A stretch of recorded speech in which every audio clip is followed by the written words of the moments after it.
Welcome to all my dear student. स्वागत है आपका अपने चैनल पढ़ाई लिखाई पे विद मी वीरेंद्र। तो आइए स्टूडेंट, आज हम लोग देखने वाले हैं class 8 origin my book of social science. ये है बुक का नाम, चैप्टर है 3 पार्लियामेंट्री गवर्नमेंट। चलिए सेलेक्ट द करेक्ट ऑप्शन। इससे पहले हम आज के वीडियो को स्टार्ट करें, आप हमारे चैनल को लाइक शेयर सब्सक्राइब करना ना भूलिएगा और हाँ, बेल आइकन दबाना तो बिल्कुल भी ना भूलिएगा। तो चलिए स्टार्ट करते हैं आज का वीडियो बिना कोई वक्त गवाए हुए। First question, what is the session of parliament in which the budget is presented. ठीक है, उस सेशन है ना, क्या होता है सेशन ऑफ पार्लियामेंट जिसमें कि बजट प्रेजेंट किया जाता है। डिस्कस एंड पास कर, है ना, बजट प्रेजेंट किया जाता है, डिस्कस किया जाता है और पास किया जाता है। तो उसको क्या कहते हैं भाई? पार्लियामेंट सेशन कहते हैं, बजट सेशन कहते हैं या एडजर्नमेंट मोशन कहते हैं। राइट आंसर है बजट सेशन कहते हैं।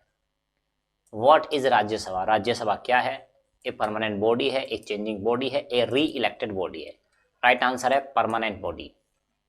What is the defined age limit to become a member of the Lok Sabha. ठीक है, यानी यहाँ पे आपसे पूछा गया है what is the defined age, यानी कि आपको बताना है कि वो एज बतानी है जिसमें क्या हो सकता है, मेंबर ऑफ लोकसभा आप बन सकते हैं।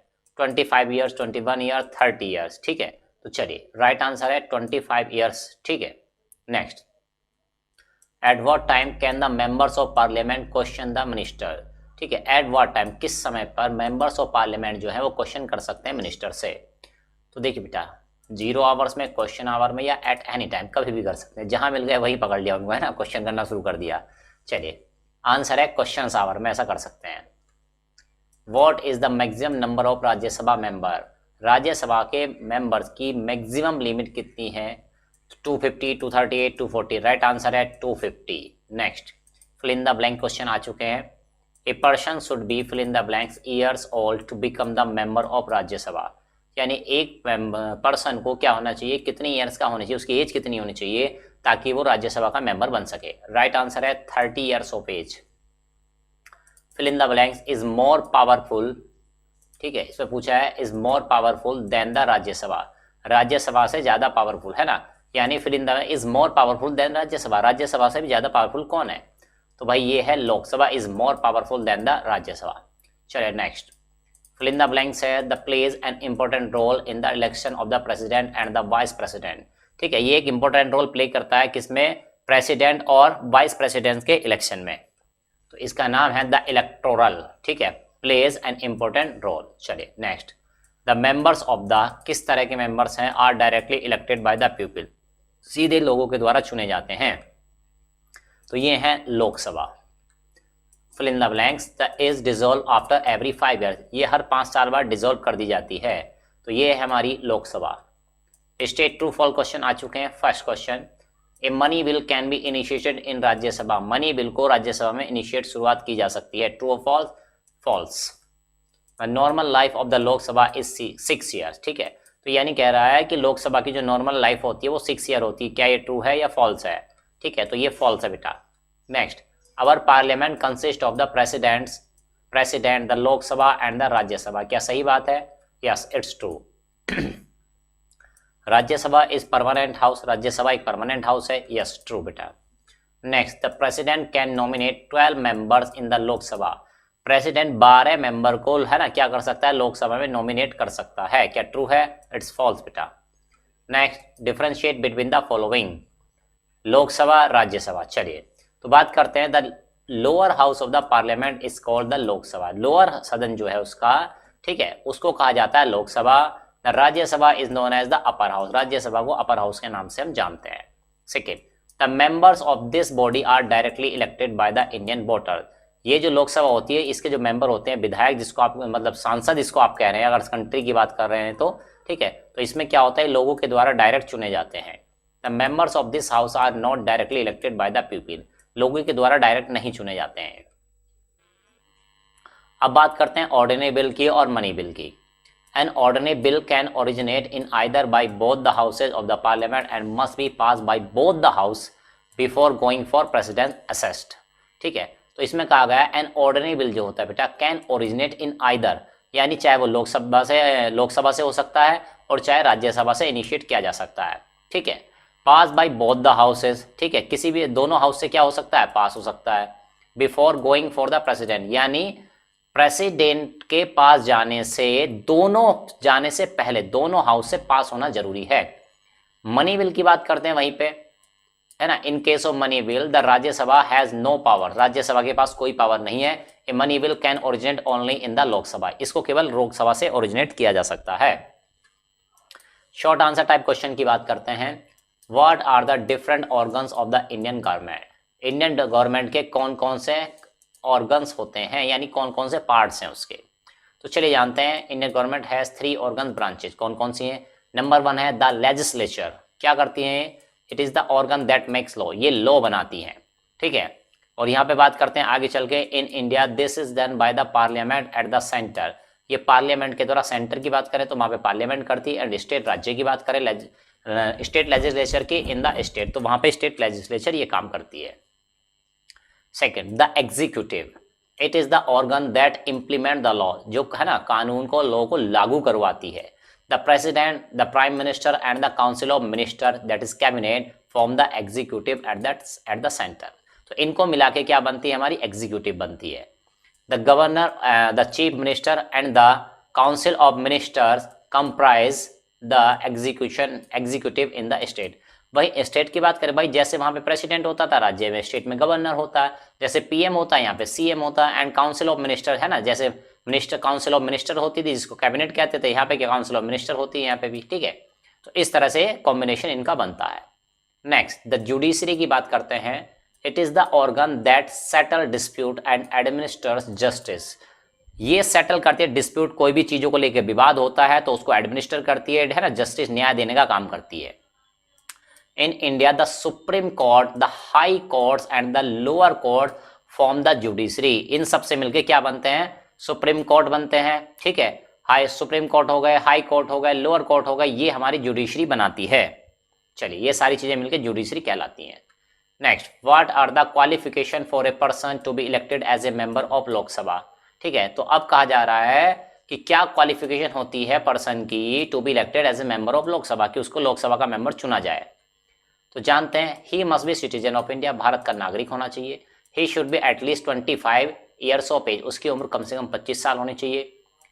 ही should not hold any office of profit under the government, government के अंतर्गत उसका कोई भी ऑफिस ऑफ प्रॉफिट नहीं होना चाहिए। His her name should be in the voter list according to ECI, उसका नाम वोटर लिस्ट में होना चाहिए as per election commission of India.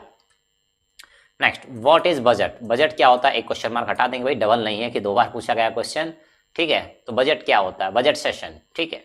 देखिए the session of the parliament that is convent for presenting, discussing and passing the budget is called budget session, ठीक है।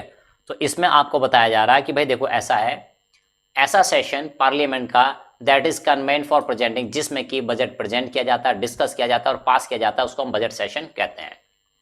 How many times can a parliament meet in a year, parliament कितनी बार मिलती है एक साल में।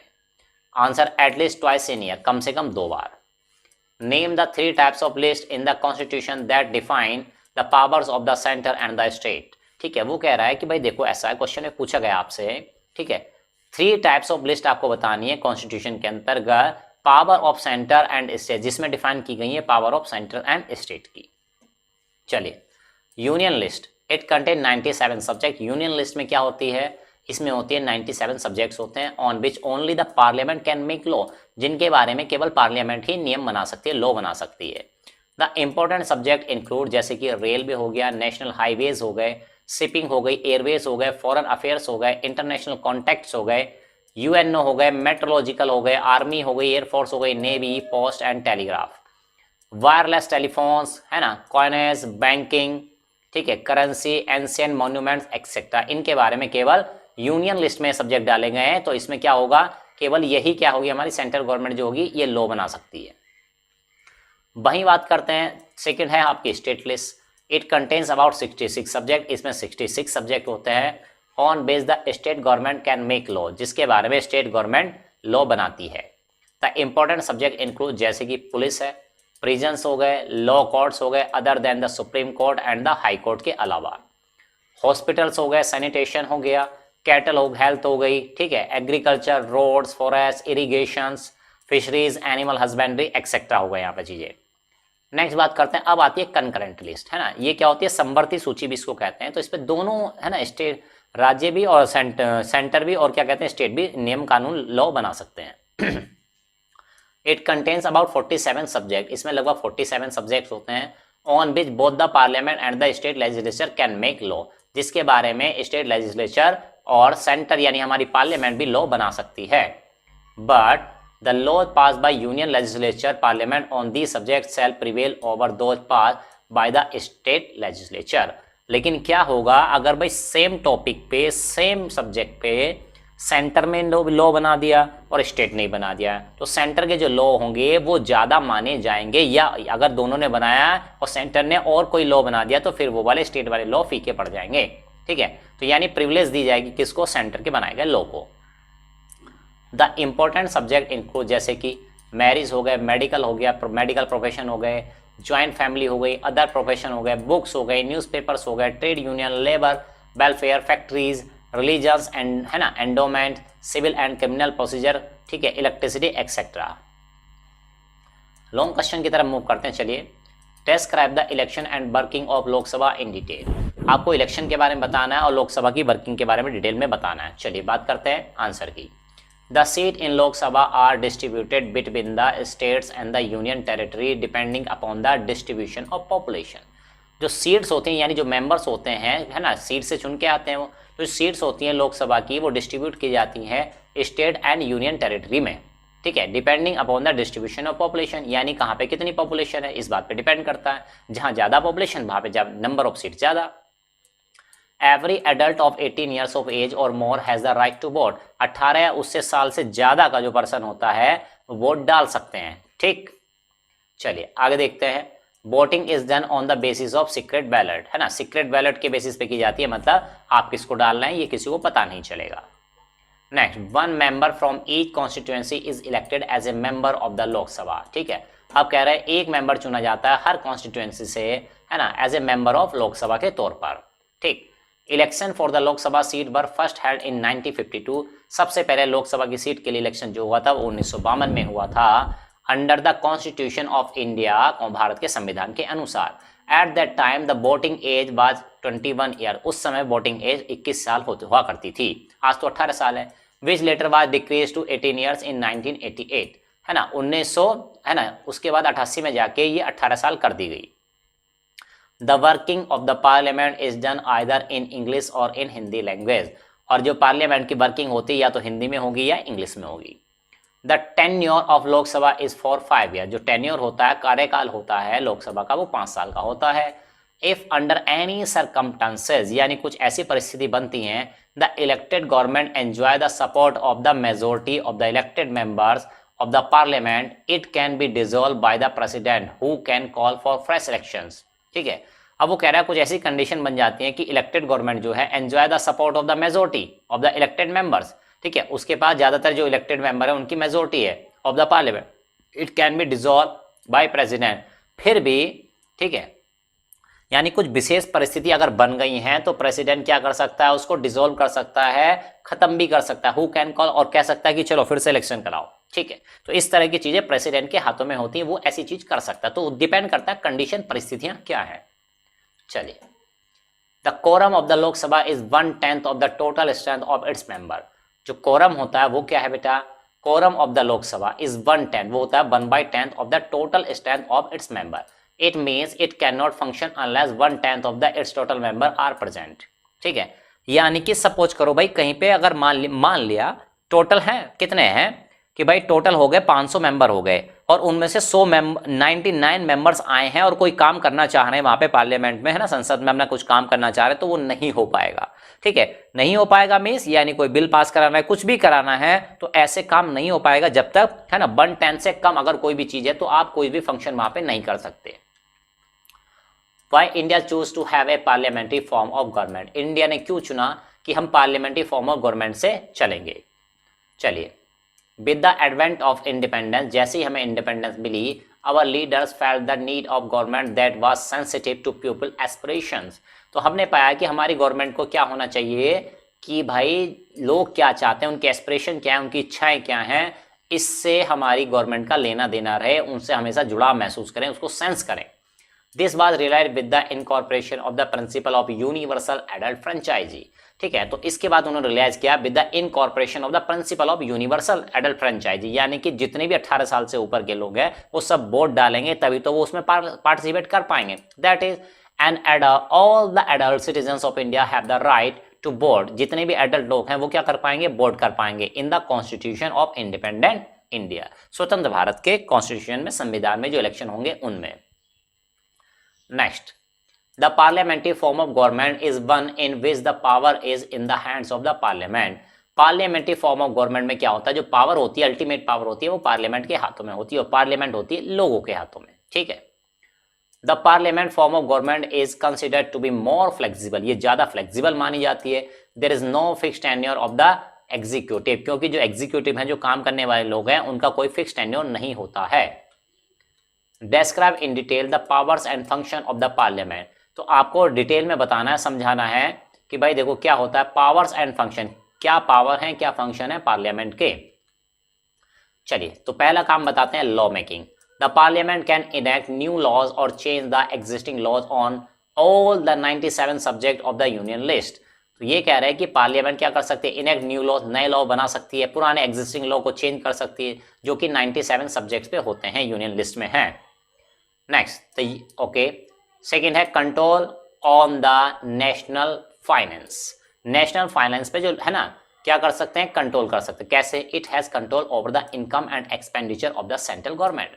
तो इन पे इनका कंट्रोल होता है किस पे, income and expenditure of central government पे, भाई कितना खर्च करना है, कितना कमाया है, कहाँ से है ना। तो the union parliament is the custodian of the national treasure. Union parliament जो होती है कस्टोडियन होती है, ठीक है, यानी कि वो उसकी देखभाल करती है नेशनल ट्रेजर की, जो खजाना है हमारा। Next, control over the government, government के ऊपर control. The government is directly responsible to the parliament for its acts of omission and commission. ठीक है, तो यानी गवर्नमेंट जो होती है वो रेस्पॉन्सिबल होती है पार्लियामेंट के लिए कि भाई आपने जो काम किए हैं, है ना, ओमिशन या कमीशन, किसी भी तरह कोई काम किया है तो उसके लिए आप पार्लियामेंट के प्रति उत्तरदायी हो। जुडिशियल फंक्शंस की बात करते हैं। The parliament enjoy certain judicial powers also, parliament enjoy करती है, उसके बाद पावर होती है, जुडिशियल पावर भी होती है कुछ, है ना। It can impeach the president in case he she is found violating the constitution or misusing his her status or indulging in corruption of any nature. तो यानी कि जो हमारे क्या होते हैं, प्रेसिडेंट होते हैं या सुप्रीम कोर्ट के जज भी जो होते हैं, उनको भी इम्पीचमेंट के द्वारा वो हटा सकती है अगर वो पाए गए क्या वायलेटिंग, नियमों को, कानून को तोड़ रहे हैं, कॉन्स्टिट्यूशन को मिसयूज कर रहे हैं। ठीक है, इंडल्जिंग इन करप्शन, करप्शन कर रहे हैं कुछ किसी भी टाइप का अगर को कर रहे हैं तो। इलेक्टोरल फंक्शन, इलेक्टोरल फंक्शन क्या होते हैं भाई जानते हैं। It plays an important role in the election of the president and the vice president. तो ये एक इंपॉर्टेंट फंक्शन प्ले करती है किसमें, प्रेसिडेंट और वाइस प्रेसिडेंट के इलेक्शंस में। अमेंडमेंट ऑफ द कॉन्स्टिट्यूशन, संविधान को बदलने की बात करते हैं कुछ, है ना। तो इसमें क्या होता है, any amendment of the constitution need the approval of the parliament. तो उसमें कुछ चेंज करना है, मॉडिफिकेशन करना है, कोई ऐड करना है, कोई रिमूव करना है, पार्ट अमेंडमेंट करना है आपको, तो उसके लिए आपको पार्लियामेंट के अप्रूवल की जरूरत पड़ने वाली है। Next question, right A note on Rajya Sabha in detail, Rajya Sabha के बारे में एक नोट लिखना है डिटेल में। चलिए देखते हैं क्या है। The Rajya Sabha is permanent house, Rajya Sabha एक परमानेंट हाउस है। Each member of the Rajya Sabha is elected for a period of 6 year. Rajya Sabha का जो मेंबर होता है वो 6 साल के लिए चुना जाता है। The vice president is the chairman of the Rajya Sabha, जो वाइस प्रेसिडेंट होता है वही राज्यसभा का क्या होता है, प्रेसिडेंट होता है। Next, the maximum strength of the Rajya Sabha can be 250 members, maximum strength जो होती है राज्यसभा की वो 250 सदस्यों की होती है। For membership to Rajya Sabha a candidate must have certain qualification, Rajya Sabha का आपको मेंबर बनना है तो आपको ये क्वालिफिकेशन होनी चाहिए। ही must B a citizen of India, Bharat का नागरिक हो, एज 30 ईयर्स हो, ही should not be proclaimed offender, वो किसी टाइप का ऑफेंडर ना हो। ही should not hold any office of profit under the government, government के अंतर्गत कोई भी ऐसा, है ना, लाभ का पद उसके पास ना हो। His name should be in the voter list में उसका नाम हो। State from which he is seeking election, जिस स्टेट से वो इलेक्शन लड़ना चाहता है। Why is Indian legislature called bicameral legislature, यानी इंडियन लेजिस्लेचर को बाइकैमरल यानी 2 सदन वाला क्यों कहा जाता है। Describe its composition as envisaged bye the constitution of India. आपको डिस्क्राइब करना है, इसकी कंपोजिशन को बताना है, जो एनविसाज करती है, दिखाती है, दृश्य दिखाती है कॉन्स्टिट्यूशन ऑफ इंडिया का। चलिए, बिकॉज इट हैज़ 2 हाउसेज, क्योंकि इसमें 2 हाउस होते हैं पार्लियामेंट के, लोकसभा एंड राज्यसभा, इसलिए इसको बाइकैमरल बोला जाता है। The table shown the different components along with the number of members as inspect by the constitution of India. ठीक है, तो हमने एक टेबल के द्वारा इन सब चीज़ों को शो किया है। देखिए, council of state that is Rajya Sabha, इसमें मैक्सिमम मेंबर होते हैं 250, जबकि इसमें होते हैं लोकसभा में 552। Representatives of state and union territories ये होते हैं 238, है ना, और इसमें होते हैं 530। Members nominated by the president ये होते हैं 12, और यहाँ पे होते हैं ओनली 2, जिसमें से एंग्लो इंडियन मेंबर्स भी होते हैं नॉमिनेटेड बाय प्रेसिडेंट, राज्य यानी प्रेसिडेंट के द्वारा नॉमिनेट किए जाते हैं। इस तरह से आज आपने वीडियो देखा। कमेंट बॉक्स में कमेंट करके बताइएगा कि आपको ये वीडियो कैसा लगा, और आप और भी कौन कौन से चैप्टर के वीडियो चाहते हैं, किस बुक का सॉल्यूशन चाहते हैं, who is your best teacher, आपने स्कूल का नाम लिखना ना भूलिए कमेंट बॉक्स में। तो चलिए स्टूडेंट, इसी तरह देखते रहिए हमारा चैनल पढ़ाई लिखाई विद मी वीरेंद्र। तो मिलते हैं नेक्स्ट वीडियो में, तब तक के लिए लेते हैं बाय बाय।